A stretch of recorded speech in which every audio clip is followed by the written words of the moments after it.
আপোনালোকে এইখিনি পৰ্যবেক্ষণ কৰিলে এতিয়া আপোনালোকক ক'বলৈ গ'লে এইটো হৈছে এটা বিজেপিৰ মুখ্য কাৰ্যালয়, লগতে এইটো এটা চৰকাৰী BSNL অফিচ। এই BSNL অফিচৰ পৰা কেনেদৰে পানী নিৰ্গত হৈ আছে আপোনালোকে দেখা পাব, পাইপেৰে পানী উলিয়াই আছে। লগতে এই ৰাস্তাটোৰে শ শ হাজাৰ হাজাৰ স্কুল গাড়ী অহা যোৱা কৰে, লগতে ছাত্ৰ ছাত্ৰীসকল আহে।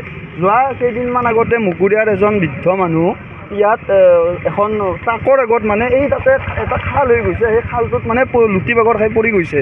লগতে বৃদ্ধজনৰ বহুতো আঘাত হৈছে। আমি অলপ দাঙি চাঙি নি কিনে মেডিকেলৰ ব্যৱস্থাটো কৰা গৈছে। লগতে এই যিটো পানী নিৰ্গত হৈ আছে আমাৰ পৌৰসভাৰ ফালৰ পৰা কোনো ধৰণৰ বৰ্তমানলৈকে মানে একো মানে সেই কৰা নাই আৰু। লগতে আমাৰ ই ৰিক্সাৰ পৰাও 10 টকাকৈ সদায় পাৰ্কিং লয়, আমাৰ কোনো পাৰ্কিঙৰ ব্যৱস্থা নাই। লগতে আমি এই নলা নৰ্দমা এই পানী মানে ক'ৰ লেট্ৰিনৰ পানী আহে, ক'ৰ কি পানী আহে, এই সকলো পানী আমি গছকি মাথন দিনটো মানে নিজৰ কৰ্মত অব্যাহত হৈ আছোঁ।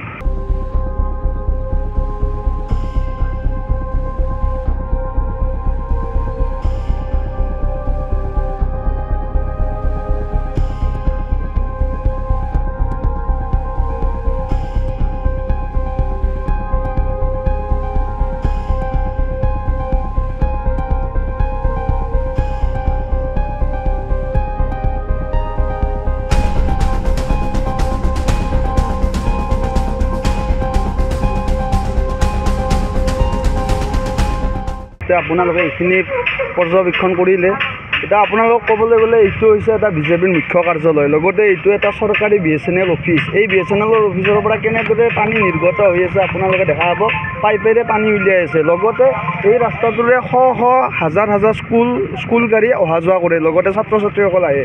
যোৱা কেইদিনমান আগতে মুকুৰিয়াৰ এজন বৃদ্ধ মানুহ ইয়াত এখন ট্ৰাকৰ আগত মানে এই তাতে এটা খাল হৈ গৈছে, সেই খালটোত মানে লুটি বাগৰ খাই পৰি গৈছে।